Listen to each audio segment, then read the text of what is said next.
welcome. I have just a little cheat sheet.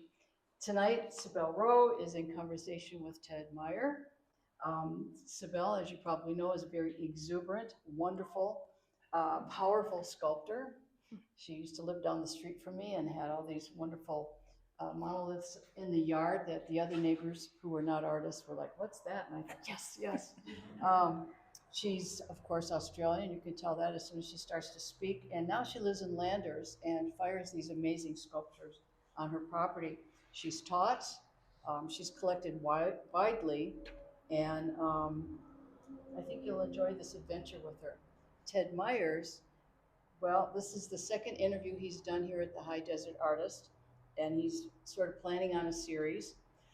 He's a well-known lecturer and filmmaker, and also an artist who does wonderful, playful, beautiful things that are very much like Marc Chagall. They're great. He curates exhibits for USC, as well as conducts lectures and classes for med students to help them get acquainted more, have better bedside manner with patients who've had problems and surgeries and disabilities. And he could tell you more about that than me. But anyway, we're happy to have them here, and we want to welcome them. Thank you. Thank you.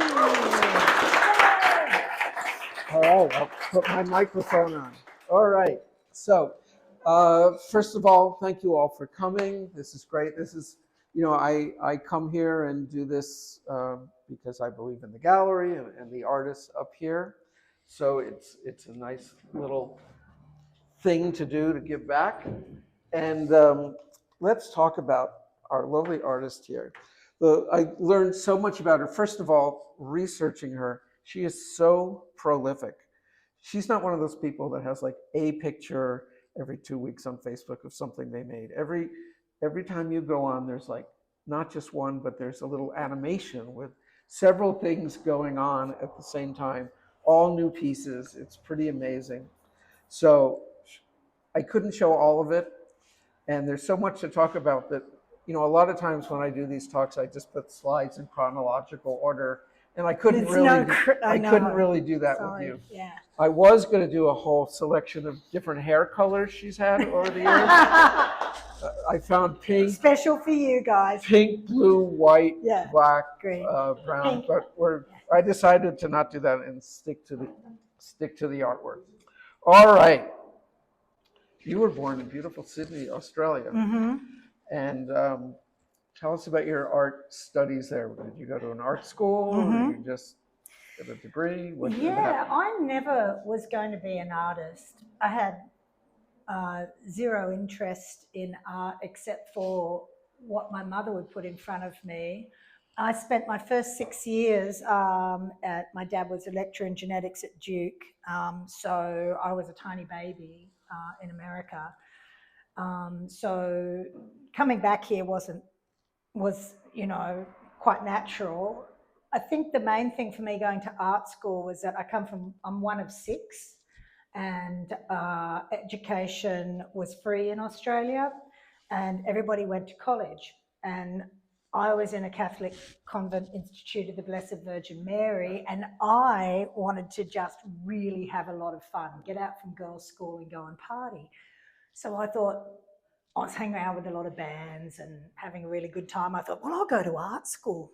That looks like it's going to be fun, And my brothers on either side were at med school, and I'm like, yeah, I'm going to go and party. And my mum and dad believed in art. So I grew up, my mum's a filmmaker, dad's a genetic engineer. And so I went to art school, failed all the way through high school, failed art, went to art school, was probably the worst student they'd ever had. My hair was perfect, I had a beautiful blue mohawk, and I found my tribe. I never felt comfortable until I hit art school. I then went to ceramics because I didn't fit into sculpture and I didn't fit into painting. So I had a beautiful elderly gay gentleman that said, "What are you doing here?" He was actually the one who interviewed me to come to art school. And I said, "Well, I'm just going to have a good time." And he said, "But what do you want to achieve?" And I said, "Well, I love colour and I love form." And he said, "Well, come to ceramics, come to me. I'm going to teach you how to make every colour in the world. I'm going to teach you volumetric thermal painting. So I learnt form in traditional way in ceramics, throwing pots and making sculptures. Everything I did was as big as the kiln, which drove everyone nuts. And I learned how to make every colour in the world. So I did 2 degrees and I only passed because of the amount of work I did. I can remember having a conversation with my lecturer who was trying to fail me in my final degree, and he said, "What are you trying to make?" And I said, "Well, I'm trying to make beauty in some abstract form. You know, it's not like I've got anything to moan about. I was brought up in a bourgeois family in the lovely Sydney Harbour. It's not." So I made abstraction, and he said, "Well, I don't think that's beautiful," pointing to all my stuff. And I said, "Well, let's just step back a minute. You're a gay man, a 75-year-old gay man, and I am a 19-year-old heterosexual young woman, and we both are attracted to beauty. So what you're attracted to and what I'm attracted to ain't the same, right?" And that was where I first learned that having my own style and sticking up for it, and I was very young. I went to art school when I was 16. I finished high school, went to art school. I realised then that if you're going to do something, you've got to be able to stick up for it, even if it's abstract. So yeah, I went to art school, got a few degrees, and then I wrote to the Australian government. They have this thing called the Australian Arts Council. And I said, "I want to go around the world and check out some art that I've seen in books all my life. Can I have some money, please?" Love heart. No emojis in those days, right? And they gave me like $12,000. And I'm like, all right, now. And so I was off. And at the same time, and it was, everything in my life has been serendipitous, and I've never expected anything. Building pottery has never been an art. Like, it's just becoming hip now. But it was never an art. So when I went travelling with pottery in my back pocket, it was like, you know, she's not really in the arts. She's a little bit crafty, you know. And yeah, so I went to New York, I went to Mexico, I went all the way through Europe, Albania, Macedonia, I went everywhere, and thought, New York is cool. I feel pretty normal. And you got a big scholarship to go to New York, Yeah. right? Okay. There you are in New York. There I am in New York. So- There I am in New York. God, I looked really normal, didn't I? Hair color number 1. That's normal hair because I had a husband. Yeah, he liked hair. So what got you to New York? What was the grant or scholarship? Well, no, it was called a travelling arts scholarship, and I was lucky enough that my grandfather collected a lot of art, and so I slid into New York in the International Council of the Museum of Modern Art director, the Gifford Phillips family. Phillips collection, probably one of the biggest collections in the world. Well, Joan Gifford Phillips decided she really liked me. Like, she was like 90 or something. So she'd take me to the ballet and all these things I could never have afforded myself. So it was basically a family connection, but I don't think she would have liked me if I hadn't have been as wild as I was. So when I got hooked in with them, she just said, "Oh, for goodness sake, live in New York. You have to live in New York." So were you like let me show you my crazy artist friend? No, she would take me to no, because she was nuts. I mean, the Gifford Phillips family was so wealthy they didn't even know what sanity was. I mean, they had etiquette, but yeah. So no, and you can see I look pretty normal in New York because I also learnt that it was in those days I'd calmed my mojo down a little bit because I realised it was easier to be crazy on the inside and a little bit straight on the outside because I could get away with a little bit more, you know. And so I did some big shows. I did 150 works for Bergdorf Goodman, and I did all the windows in the men's and the women's store, all the vitrines. And how I got that gig was I was painting a backdrop for a live music video for Hall & Oates. You're out of touch, you're out of time. So I'm painting this video, and I had perfect makeup because it was being filmed for a Japanese company. And I thought, I'm going to go and meet the window dresser which I called the window fairy, which was probably rude in those days. And so I went to Bergdorf Goodman. I had my portfolio. In those days, we carried a portfolio in the olden days. And I said, excuse me, but I'd like to, where's the window dresser? Went to down, opened up my book, and I leaned forward, and this beautiful man with long hair, and he saw me, he met with me. It was all happened immediately. And he opens up my book, and I leaned in and I said, do you have patchouli in your beard? As I'm sniffing him. And he said, oh my goodness. He says, yes, I do. So the next day he comes up and he's got all his window fairies with him and their hands are going everywhere and I'm freaking out, they're going to knock everything over. And I had a huge show at Bergdorf Goodman and it had nothing to do with anybody except the window dresser. And they sold all my work.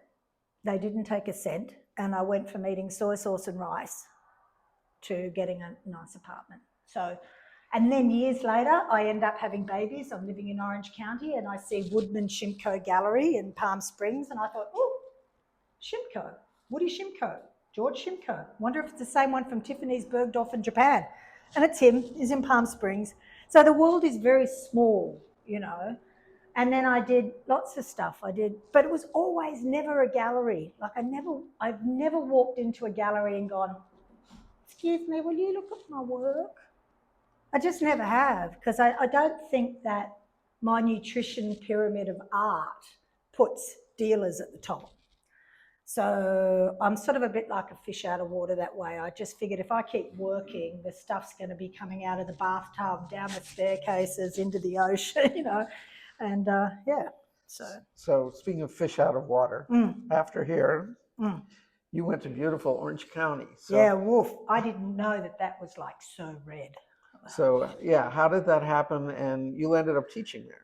Yes. Right? Yeah. So yeah, I wrote a course. How do you go from New York to Orange County as an artist? I had a baby and I lived we had a beautiful apartment, a drive-in elevator. I looked out at the Twin Towers out of here and Statue of Liberty out of here, floor to ceiling windows, copper top, had the lot. And I had a baby and I just couldn't mentally get my head around having a baby on the street and everywhere. And I was a big fan of Buckminster Fuller. Buckminster Fuller said the greatest gift you can give a child is the gift of nature. And so I said to my Australian husband, who we were married then, and I said, you know, we got to go. We got to go and find nature. So we actually went to Corona del Mar and we both loved motorbikes. So we ended up in a beautiful place called Silverado Canyon. So it was a little bit of a pocket of creatives in the back of behind Laguna. And then teaching was something that I wrote a course called How to Make a Living and Not Get Stooped. And I put it through the state of California, but this is how ridiculous it is, right? I had to put that through underneath another person who was a full-time lecturer because I wasn't a full-time tenured professor. I can't write curriculum. And I'm like, well, that sort of goes against what I'm teaching. And anyway, that's how I ended up teaching. And I taught how to casting bronze because I wanted to make bronze, but I didn't want to pay for it. So I ran the foundry. How hard can it be? And yeah. Point. I met you in LA. I actually thought you were living in LA when I met you. Yeah. And then when we moved up here, you had just moved up. We moved up around the same time. So what got you here other than enough space to put these gigantic things in your front yard? I always wanted to live in Joshua Tree. I came here when I was 22 and I thought, wow, I'm going to live in Joshua Tree. And I remember saying it to, not my husband, another fellow, you know, go through them. I said, I'm going to live here. And he said, don't be ridiculous. You'll live in Paris or London or New York, but Joshua Tree, because it was a little bit like, it wasn't trendy then. And I just knew that there was something here that I wanted to live with. And then when I got divorced, as I think a lot of women come up here, creatives, when we get divorced, it's like economically we have to start again, you know, because my ex-husband, that's the power money was with him and I was sort of like the play money. And so all of a sudden I had to be my own power money. And this is where I could afford to buy a house. And it was before, of course, COVID, so it was still affordable. And I moved here because I knew that my personality, I would make an effort and find friends because I didn't know anyone. I didn't. And I thought, here comes something called the art tours. I'm going to push all my work into the front yard and see if I can meet the neighbours. And that's how I ended up staying and putting my roots down here. So having been in Sydney, New York, LA, London, how do you compare the art markets? Is there a difference in networking? Like I know the LA networking it always seemed when I lived in New York, it had a whole different method to try to network there. I don't believe in networking. I just believe doing something so extraordinary if you can do it, so out of the box, so odd, which is big pottery, right? No one was doing big pottery 20 years ago. So I just don't believe in that. I believe that I always have believed this. If I can do something that I'm invested in, which is my shtick, my style, my groove, what interests me, if I can do something that no one else is doing, then I don't have to network. I mean, I had a guy come up the other day. He's a huge dealer in LA, and he came through some other people. And you watch their faces because they can't quite get their head around what's this girl doing with pottery and concrete. Like they just don't know. It's not even pottery. It's not contemporary, and in some way it's almost archaic, you know. So yeah, I don't network. I just build things, and I figure if you build it, they will come. All right. So I'm trying to figure out what order I have. A couple of the things you've done. This is hilarious, yeah. All right. So before we talk about the hilarity, you do wood. Yeah. You do painting. Yep. Textiles. Yep. And I didn't have pictures of the tufted ones on here. I couldn't find one. You do those. Concrete. This one's cement, or this one's you work in cement. I didn't have a bronze one, and then clay. Do you start out with a shape in your head and then you pick your material, or do you? No. How's the process go for you? And while we go to that, I'm going to jump ahead to some others. That's my lounge room. It's now become a whole house as a studio. The only thing that I have now is a bathroom, a kitchen, a study, and a bedroom. That's it. Everything else is now studio. I build in my lounge room. So are these separate drawings, or are these sketches for bigger pieces? What I do is I keep really loose by drawing. So I will be firing the kiln, which can take 24 hours, and I draw. And I draw and I draw and I draw and I draw and I draw. So drawing for me is an artwork in itself. It's just as important as a sculpture. And the fluidity of line, because if you see here, these are all dug out. So I glaze as I build. So when I'm building a sculpture, this is ceramic, right? So when I'm building ceramic, I start glazing here at this piece. Now that's got a bit to do with the old ADHD kicking in. I've got to stay involved. But what I think happens is that in order to do volumetric painting or painting in the round, you have to engage at the bottom. It's not like you can build a form, throw it in the kiln, get it out, and then put decoration on it. It just doesn't work like that in my brain. So when I'm building, I start at the bottom and I let the abstraction start coming through at the very base. So I'll work with underglazes, then I'll work with like all on glazes, gloss glazes, matte glazes, satin glazes, and then I'll get all the way to the top. Now I never sign a work until I've decided if I'm going to keep it or not. So my dealer in New York said, "Why is your signature in the middle of your work?" And I said, "Well, that's the point I decide to keep it, you know, because yeah, it's ceramic. You can always reverse it until you put it in the kiln. So I'm not going to destroy materials." So what happens is that I do the drawings to know that I understand color and line and looseness, and I find things in there that I'm going to put into my sculpture. But what I also do is, so I trick myself by covering every layer I do. So if I do a whole layer of underglazes and I get to the top, then I'll cover the whole thing so I can't see what's underneath with, say, a matte glaze. And then I'll come on top with another glaze, an on glaze, and then I'll cover that with another clear glaze. And then I'll do that maybe 3 or 4 times. So did traditionalists ever say to you, you can't do it that way, you Well, shouldn't do it that way? Yeah, but the funny thing is that there are no rules. And if you want to make something that people haven't seen before, well, then you've got to bust all the rules. I mean, seriously, it's like busting the rules makes it odd, straight up, because people are like, what, you know? There's one. And no potters and no other artist and no other sculptor has ever been that disrespectful, except for my professor at art school that said I wasn't making anything beautiful. I've never had another artist come up to me and say, well, your art sucks. And that might be because of my personality. Or maybe they don't, if I don't care, then they don't care, because I don't care. Really don't. The only person I care about is my clients. So where is this? That's in Corona. There's a place called the Laguna Clay, and there's a man who is my patron. He thought I was going to burn the forest down, which was attached to his factory. So he ended up giving me a space. There's an artist called Jun Kaneko that makes enormous big ceramic things. Yeah, well, he works at one of these, but in a different one.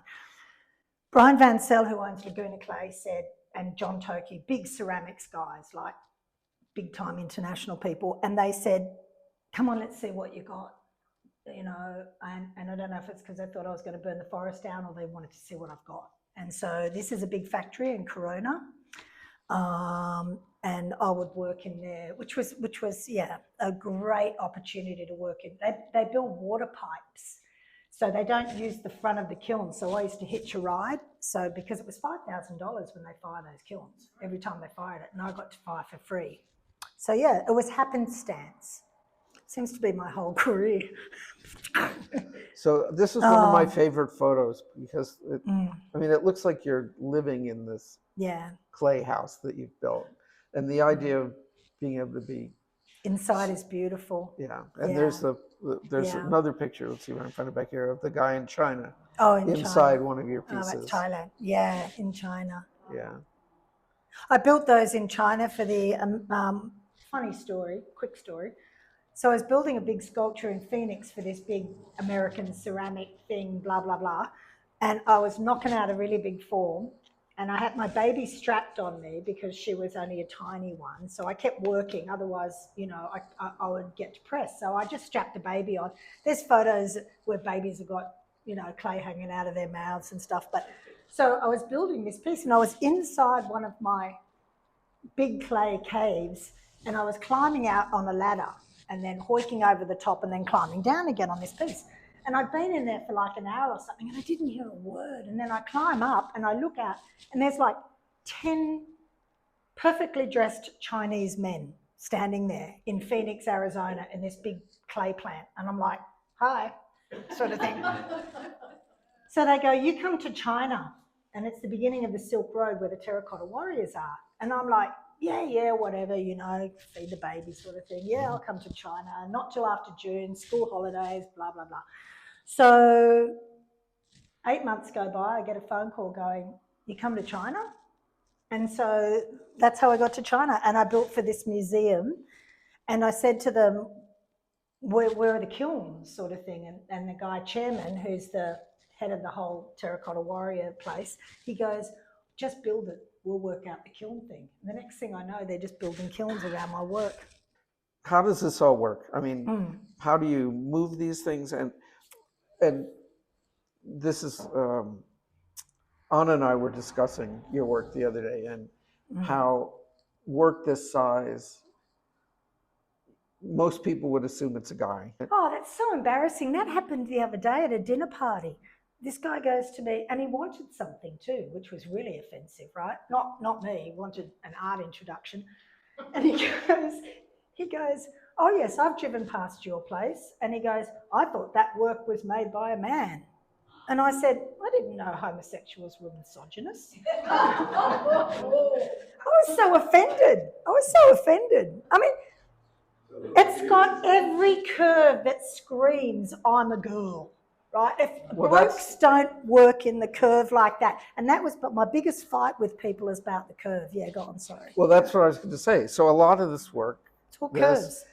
It's very feminine looking as far as the shapes, the curves. It's not hard edge, but Anna said I shouldn't say masculine. She said a muscularity to it.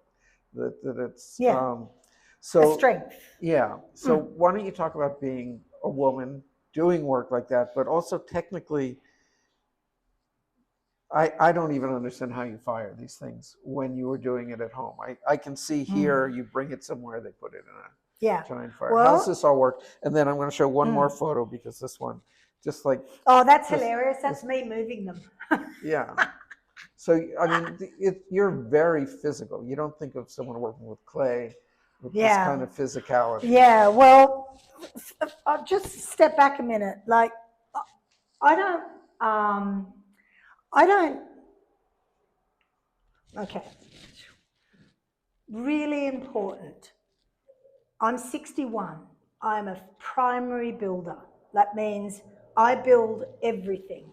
My hand, my finger marks, I don't even make the work before I draw. I don't even know what I'm making, right, until I get to the top and close it up. So I'm physically incredibly strong, physically strong. I was an Olympic level gymnast, so that kind of helped. But with the work, I don't do exhibitions anymore. And I stopped exhibiting in 2008 because I did the math and I thought, you know what? I am not going to be able to physically get to the level of building that I want to get to if I'm producing 20 or 30 works for LA, Chicago, New York, wherever. I'm just not going to get to the level of a sculptor before I pop off or my hands stop working because it's physical, right? So it's not hard. It's like baking a pie. It's trying to forget learning everything you think you need to know, which is everything there is in ceramics. Like when I fire my kiln, if I don't drink vodka, I usually get a good result because I don't jump the kiln. If I know how to build kilns, I know how to fire kilns, I know how to mix clay, I know how to mix glazes. So I've learned all the craft, and then I had to forget all of that part. I had to forget everything I ever knew. So the physicality of it is a coil pot. That's all it is. But they're big coil pots.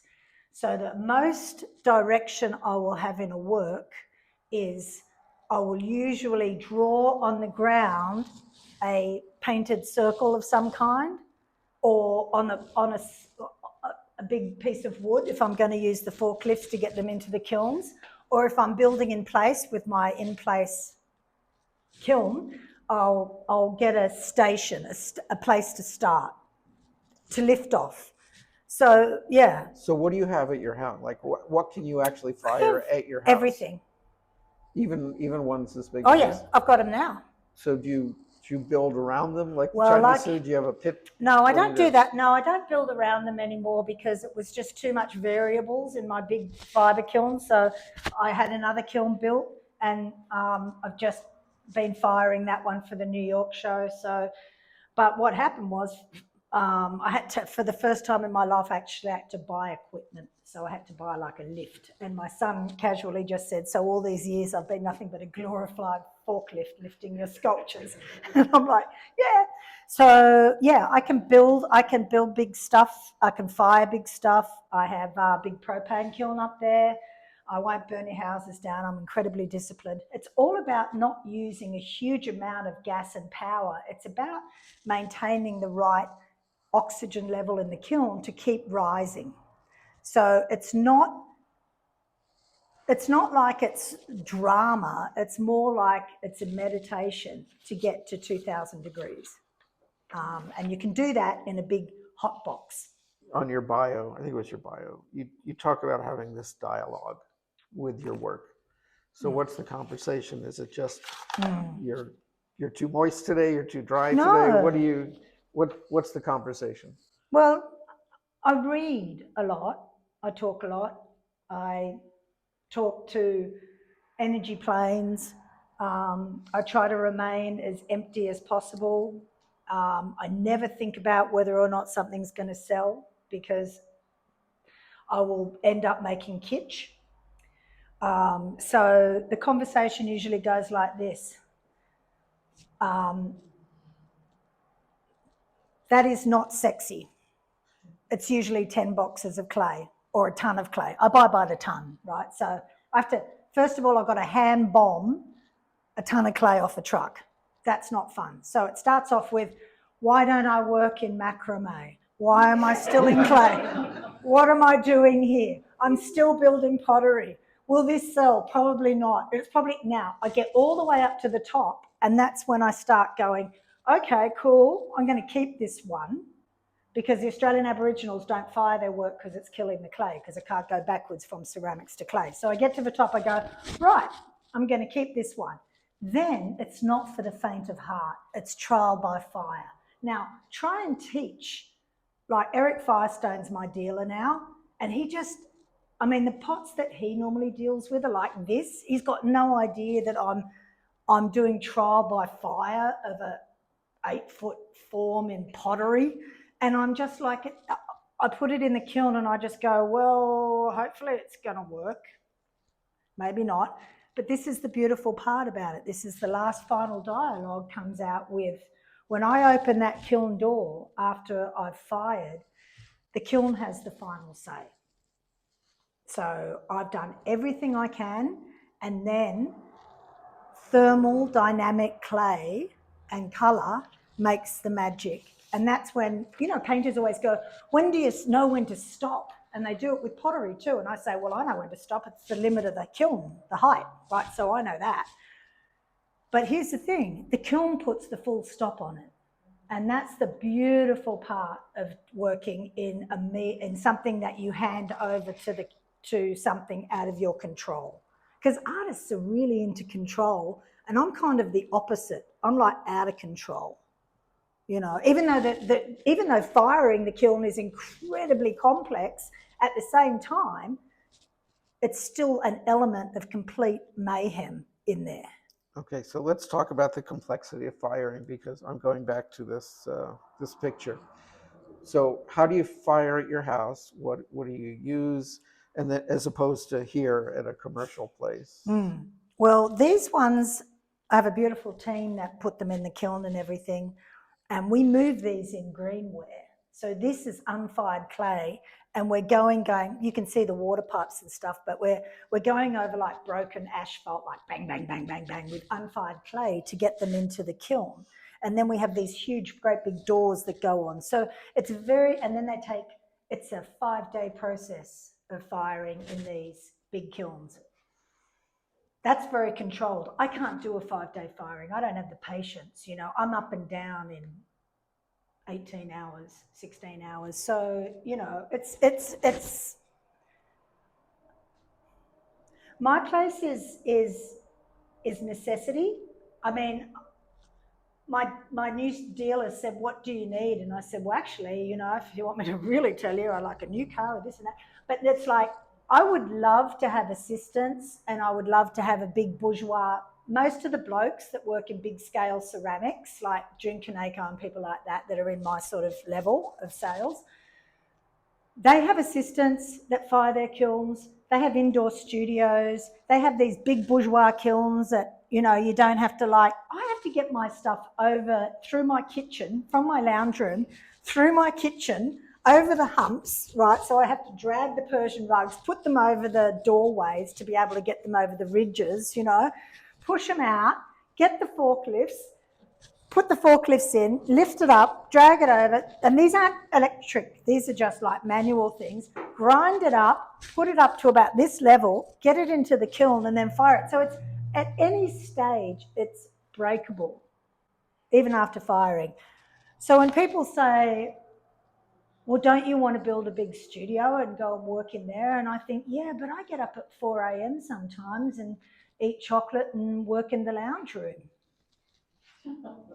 And if I had to go to a studio and be an artist, I am living in my work like I always have. Since when I was 16, I moved into my studio in an arts sort of environment, and I've always lived in my work.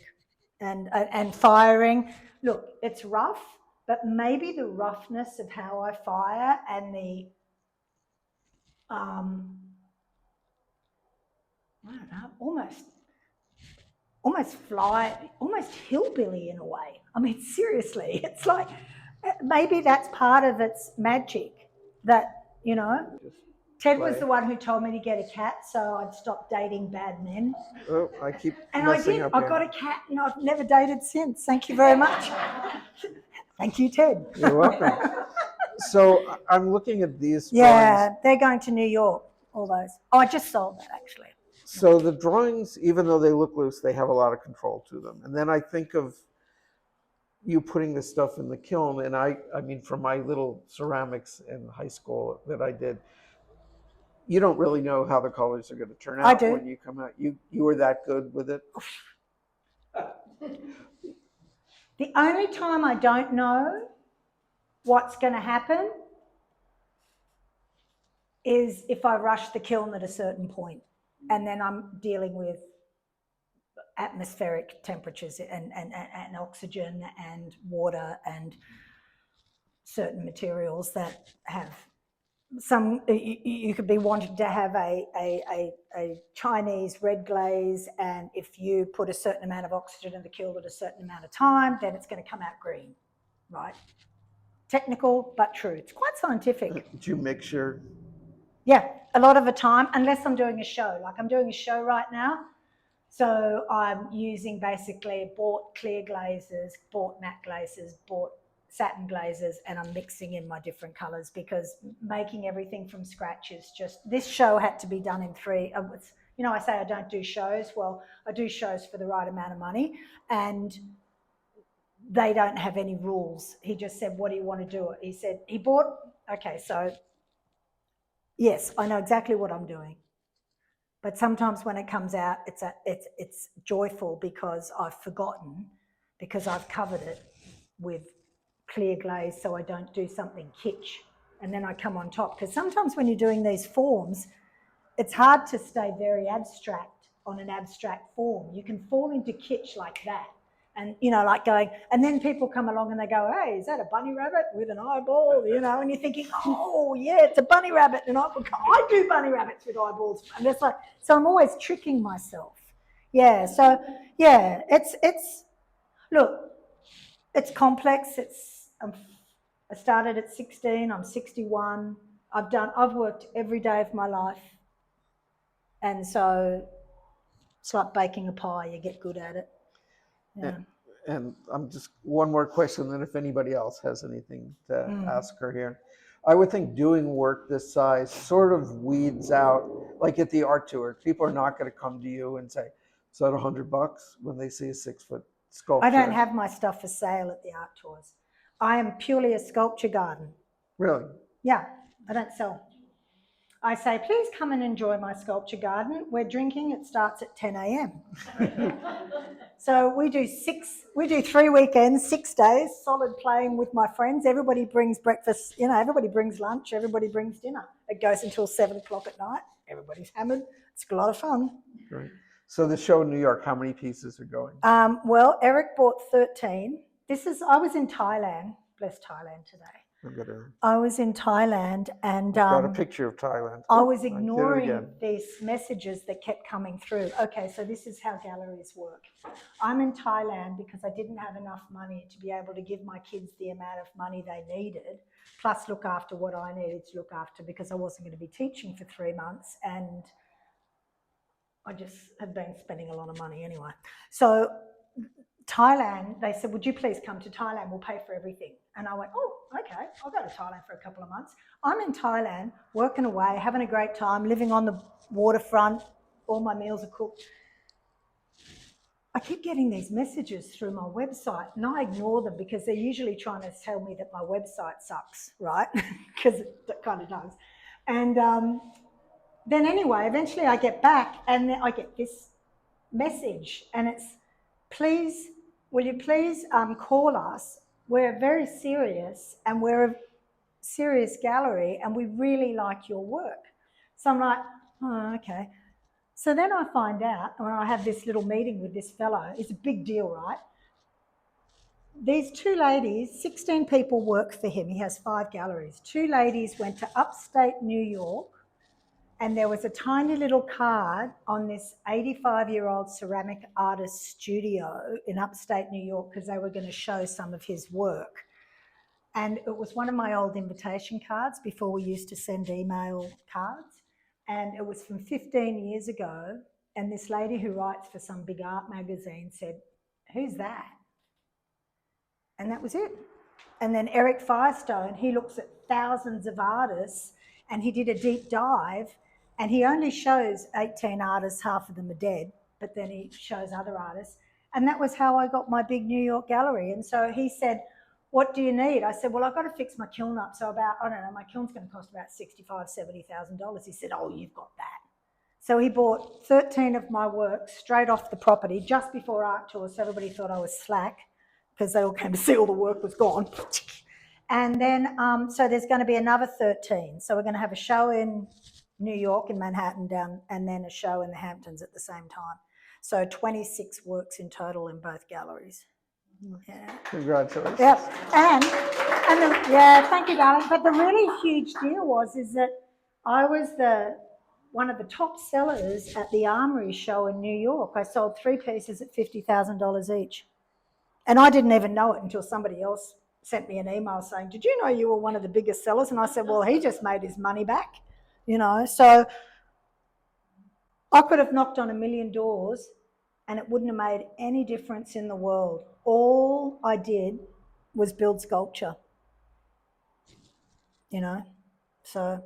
And while you're doing that, talk about your ham. Oh, yeah, right. Well, don't renovate bathrooms. No. Yeah, yeah, crazy. So the weirdest thing is I never hurt my hands. I'm always so conscious of my hands. And I was packing a trailer to go to the dump, which I never do.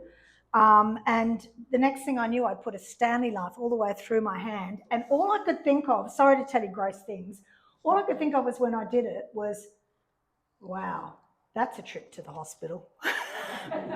High Desert Regional Centre, stitchy, stitchy, stitchy. Yeah, so. When did that happen, though? Monday. Yeah. So. And she lived to tell the story here tonight. Does anybody have any questions for? Bill, when's your show? Oh, I don't know. We're talking at 9. He goes, "Oh, let's talk tomorrow, 12 o'clock New York time." I'm thinking that's 9 o'clock my time. I'm never on at 9 a.m. So he said, "Just build the show. That's all I want you to do, and then we'll work out what we're going to do to attack it." Because his artists show at the Whitney and the MoMA, and so he's got a strategy. So that's the beautiful thing about him. He has a strategy, and that's his job. So I don't know. When did you meet him face to face, or I haven't. You haven't met He him just face said, to "I face think yet? I'll just get on a plane and come and see you." I said, "Well, I'm teaching." And then I thought that was a really stupid thing to say. But it was. And I teach 5 to 12-year-olds, not college, because they're more fun. But we've only ever talked on Zoom. And then I met him in 10 minutes. I just said hi and left because I don't like going to my own shows in New York, at the Armory show in New York. Yeah, so I'll let you know. You said a couple times that you trick yourself. Yeah. I love that. Yeah. Can you give us some strategies on how we can trick ourselves, or Yeah. how we can do it, how we all can make better work? Yeah. Do that. Well, it's really good. Teaching 5 to 12-year-olds has been really eye-opening because I love teaching, but here's the thing. If I don't think something's a little ugly when I'm working on it, which is 99.9% of the time, that means that I've maintained full control. Maintaining full control means that I've done it before and I'm learning nothing. And so I'm repeating myself. Now, there is nothing that annoys me more than repeating myself. So every time I do something, I'm 3/4 of the way through, whether it's a drawing or a big sculpture or whatever, I always go, Somebody hit that with the ugly stick, possibly not. Don't think it's going to work. Don't worry. Hold on. Just keep going. It's like, right, stay on course, stay on course. And I sort of kind of almost jolly myself along and get to the end. Now, I didn't fire for 2 years. I destroyed everything I made for 2 years. I would probably destroy a third of my work because it falls into kitsch. And trust me, you do not want people keeping your work that you did when you were 17 and sending you a photo of it all the years later and it's in the middle of their house. It's so embarrassing. So tricking yourself because it's ugly, because you don't know if it's working, because you don't feel comfortable. Art is not meant to be comfortable. It's meant to be a learning experience. And if it's comfortable, then you're craft. I'm sorry to tell you, but you are. You're not art. Art is the unknown. And it's the unknown inside you that makes it's a joyful life. Being not knowing is the greatest thing in the world. It's like, little mini deaths. I'm pulling this picture up just because this is a piece you did with for a you. show I curated, Yeah, and then it landed up being in the collection at Keck. Yeah, they bought that, and I built this, and this is the thing about beauty of being open to the universe, right? So I built this because I had no money, I was getting divorced, I was completely devastated, and my friend who owns opal mines in Australia, he's like 80, he's this old digger, I built this on his kitchen floor, this work, because I didn't have a house. I didn't even have a bedroom, right? So I built this living on his couch on the kitchen floor so I could be close to my kids. Anyway, I called it Tao, and I didn't even know why I called it Tao. Tao was the name. And then I looked into Tao, and Tao is a Greek alphabet number meaning life, which I didn't know. This is all, downloading from the great universe, right? Of standing close to smart people or something and it gets transferred, I don't know. And then I found out, and also recently you'll see this, my brother's a diagnostic neurologist in ALS and Lou Gehrig's, which is what this place was, neurology in Alzheimer's. Tau is also the missing protein in Alzheimer's. Beep, boop. And that's it. So it's a lovely thing. And you can see it's almost like a bird with an egg, like it's a strange abstract form. And then the girl who was the head of this place, the Keck School of Medicine Alzheimer's Research, became a really good friend, and we go scuba diving together. Yeah. So I curate a show once a year where I pair artists with researchers, and that's who I just randomly... She randomly chose this girl for me. I didn't even know it was a girl. And then we met on Zoom, and she was wearing some fabulous de Siguel or something, some great shirt. And I went, oh, that's my favourite designer. And then, yeah, if you hadn't have done that, I never would have built that piece. And that's how we met. And it's all in flow. It sounds like everything else in your career, just like... Yeah, be open to it. Yeah. And if anybody says to you they don't like your work, you're usually doing something right. Because you're not meant to be doing it to please people. I mean, seriously. I mean, except for your buyers. Whoop, whoop. This is one of the new ones, right? Yeah, this is a new one. And that's about that. I just sold that painting. Call it a drawing or a painting, but I'll call it, took me 30 seconds. But it's money. Yeah, I know. It's funny, isn't it? Winnie had a question. I was Winnie. just wondering if you had the ability, how big a piece would you like to do? You could have a kiln Well, any size. no, it's not even the kiln. Like I'm doing a piece now that I got a commission for, and it's a lot of money. So I said I'd do it, and I have to build it right, and it's going to be lightweight concrete, which is a very hard medium to work in. So I have recycled surfboards that I have made into great big, huge foam blocks, and then I have at it with a chainsaw, and I do subtractive work. And that's how I get that form before, the big colourful one. That's how I do that. It's all one great big block. and I carve out, right? So for that piece, that's going to be 12 feet tall, and it'll be on a big steel lazy Susan, so that rich people that have bought it or commissioned me, can turn it around so they can look at it from different angles from their kitchen window. I mean, I don't care, they're my clients, I love it. I think it's interesting that you were doing large work when you were in 16. your teens. Mm. You just started out something. Couldn't, Meaningful to you. yeah, how big's the kiln is what I used to say.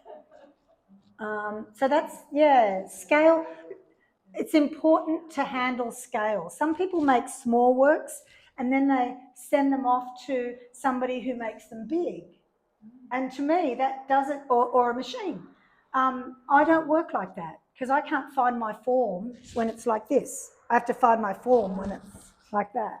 Yeah. So are you worried? So you said 61? Yeah, 61. Do you worry about a point where you can't physically do these big pieces? Yeah, that's why I only do exactly what I want to do. I don't do anything for anyone. This lady, I wanted to build this piece for her. She's been standing in line for 4 years. So I'm finally doing it. But I don't do anything for anybody building wise that I don't want to do, because it's really important to get to the best work inside myself. And that means that it's not being made to be sold. It means that it's being made for pure art for art's sake, or art for my sake. I just love what you're saying. It really hits home. Oh, verklempt. When I was in grad school, one of the teachers said, show me something I've never seen before. And that's what I've always said to my students, you know, and sort of freaks them out, but it's the most perfect advice. And when you've got that flow coming, you do scare yourself. I used to always say, I don't have to show this to anybody. This is for me. I can screw it up if I want to. And then it always turns out really great. Yeah, and that's why we're friends. I mean, if we, as artists, if we take the economy, which I call the lowest common denominator, the LCD, if we take money out of what we're doing, we're spirit keepers.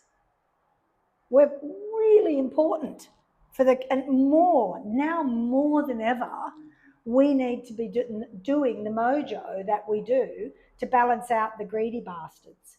And that's our job. And it always has been from the beginning of time when we're making Venus of Willendorf. We're responsible for spirit keeping. And if we were to really take that seriously, we'd be blessing ourselves every night. And I don't mean that sarcastically at all. It's a great gift to go to sleep with a smile on your face, knowing that you've contributed to beauty. You may have answered another question that I had. I've been thinking about the empty space inside of all the tapes. It's fun. I used to when I did the Kennedy Center and the Smithsonian, I lectured for the Smithsonian when I was 29. That's another story. But anyway, I did that. And then I would put these little sound machines inside the works, and I call them the humming pots.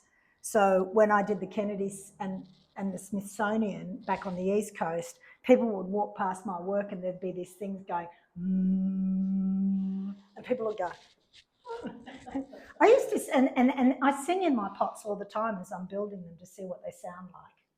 It's fun singing inside pots. Like yeah, I'm just finding that the empty interior is important. Well, it's trapping space, isn't it, really? Yes. That's what you're doing. You're trapping space. Yes. And then, you know, I don't like thinking about that too much. I've got to release it. Yeah. All right. Anybody else?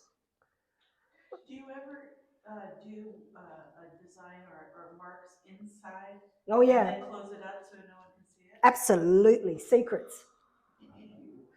Always. And when I was at art school, I did a whole year's worth of pottery, and I they were building a building in the middle of Sydney, and I buried all my work underneath this building, and I gave them a map with photos and told them that that's where my work is, because I was really interested in civilizations and cultures. So, yeah.